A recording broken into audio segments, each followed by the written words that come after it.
You probably charge your iPhone on a nightstand or a desk every single day. And for all that time, it just sits there, showing you nothing. But if you tip it on its side while it's charging, something happens. It becomes a clock, a calendar, a photo frame, a little smart display you didn't know you owned and didn't pay extra for. That is StandBy. And today, we're setting it up right. Podcasts you love. From people you trust. This is Twit.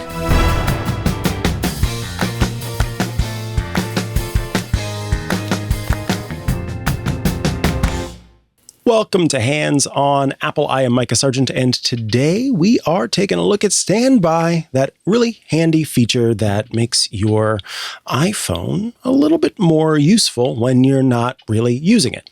So how does this work? What are we doing here? How are we getting it to go? Well, you just need two things in order to use StandBy. You need an iPhone that is charging, and you need that iPhone to be oriented in landscape or on its side. So you can see here, I've got an iPhone that is charging, and I've got an iPhone that it is in landscape mode. If it was in portrait mode, it would turn off, but in landscape mode, it goes back to the standby mode. Now, when it comes to this, the way that you turn it on is actually quite simple. You simply need to go, I said simply twice there. You need to go into your settings, and we'll take a look at this in our iPhone. So here we are on the iPhone, and we will go down until we get to StandBy. And you just need to toggle it on. Make sure you toggle on StandBy in the first part, and then kind of take a look at these other options that are here. Now, it's important to understand that this is a feature that works best with a phone that has always on display, but it does work with a phone that goes back as far as iPhone 11. So let's kind of talk about that always on aspect of it. In order to have continuous, always lit standby mode, you do need to have an always on display. Now, these are typically iPhone Pro models. Every other compatible iPhone, it will work. The way that you get to standby is by tapping your phone, kind of nudging the table, or through communicating with your digital assistant, SIRI. As far as those phones, as I mentioned, anything that can run iOS 26, so that goes back to the iPhone 11.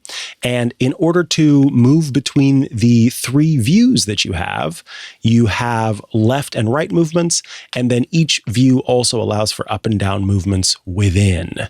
So let's kind of take a look at the options here. We've got, of course, standby, but the second option here is display. And here are the rules. You choose when the display turns off. So I have it set to automatically do so. That means that the display, if the iPhone is not in use and if the room is dark, it will actually automatically turn off that display. It does that by looking at when the phone is being glanced upon. And you can also set it to turn the display off after 20 seconds of being on. So you would sort of tap the table, have it come on, and then have it turn off. Or you can say never turn it off with your always on display. Now, with the options in display, you have special night options. So when it's in night mode, it does that by detecting the ambient lighting in the room. When it's in this night mode, it will display with a red tint. And that is helpful because it has less of an impact on brightening the room when it's a red light. Lastly, the motion to wake option, which says that when motion is detected in the room at night, then it will also turn on the display. So there are a number of things that can automatically make the display turn on that could have to do with your attention and focus on the device. It could have to do with your movements. It could have to do with the jostling of the table or by communicating with Siri. Next, we will take a look at the different modes, the different views that you have for standby. But first, we do need to take a quick little break so I can tell you about today's sponsor of Hands on Apple. The sponsor today is ThreatLocker, bringing you this episode of Hands on Apple. ThreatLocker's Zero Trust platform now delivers the industry's most comprehensive suite of zero trust solutions, protecting endpoints, networks, and the cloud. By extending zero trust enforcement to cloud services and company networks, ThreatLocker ensures that devices are validated through a secure broker before connecting to platforms such as Salesforce, Microsoft 365, Asana, Google Workspace, and GitHub. Even if a user is successfully phished, attackers cannot access resources unless they have possession of the user's trusted device. ThreatLocker works across all industries and provides 24/7 US-based support. It supports Windows, Mac, and Linux environments and enables comprehensive visibility and control. Rob Thackeray, the end-user technical architect at Heathrow Airport, said ThreatLocker was the most intuitive solution we tested, and the responsiveness of the organization, the willingness to engage with us, set up a demo, and work with us on weekly audit reviews was very good. It's great to have an ongoing relationship with a company that's so responsive to our requests. Trusted by global enterprises such as JetBlue, the Indianapolis Colts, and the Port of Vancouver, ThreatLocker consistently receives high honors and industry recognition. It's a G2 high performer and best support for Enterprise Summer 2025, PeerSpot ranked #1 in application control, and GetApp's best functionality and features award in 2025. So confidently ensure users have access to a consistent, safe network connection. Offices, remote users, internal servers, and critical services can maintain smooth operations without the need to open inbound ports or deploy traditional VPN solutions. Your end users will get the secure, reliable internal system access they need without complex infrastructure changes. Get unprecedented protection quickly, easily, and cost-effectively with ThreatLocker. Visit threatlocker.com/twit to get a free 30-day trial and learn more about how ThreatLocker can help mitigate unknown threats and ensure compliance. That's threatlocker.com/twit. All right, let's head back to the show as we continue to take a look at standby mode. Now, with this, of course, we have our phone in portrait, but what we're going to do is turn it to landscape while it's here. And we will, of course, lock this device and pop it onto charge here. Sometimes standby mode has trouble connecting, so it'll have trouble recognizing that it has indeed connected. So now we can switch to the landscape view, and you'll see that there's a widgets view, which shows side-by-side widget stacks. In order to edit this, you simply long press, and that will give you the ability to edit between the different options here. And so you can decide whether the widgets smart rotate. So this has a news piece, it has a calendar, and it has a clock. And smart rotate is turned on. Widget suggestions are also turned on. So all of these can help to surface the right information at the right time. Weather, calendar, reminders, a timer, these things that you're actually going to use. So if we tap that plus button, we could see some beautiful weather options here. We could see potentially your grocery list is another great step you can take. Again, a clock is very handy here.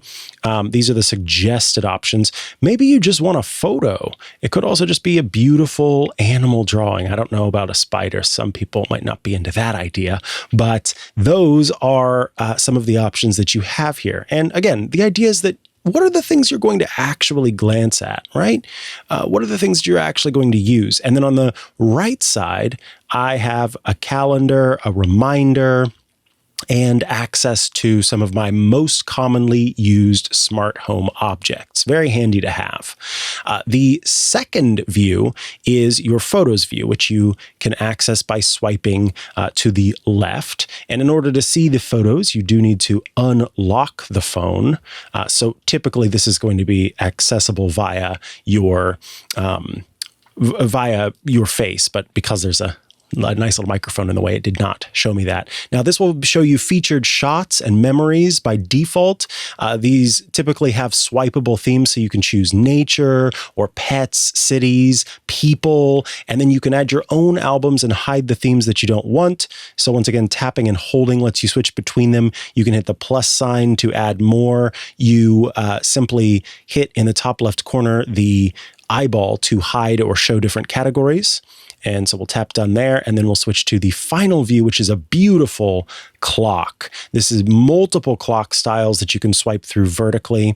So this shows the current time. It shows the date. There's even weather there and my next alarm. Really fun stuff here that all just depends on the way that you want it to be. And we can tap and hold to edit any of these. So we've got float option, we've got digital option, we've got world option. I'll tap on the float, I think it was called, or no, digital option, and we can change the color. It automatically picked green, seems to know that about me, but you can go through and change those if you'd like. And for the solar option, it will change based on the time of day or night, and the nice analog clock as well. So swiping between those shows you some of the options therein.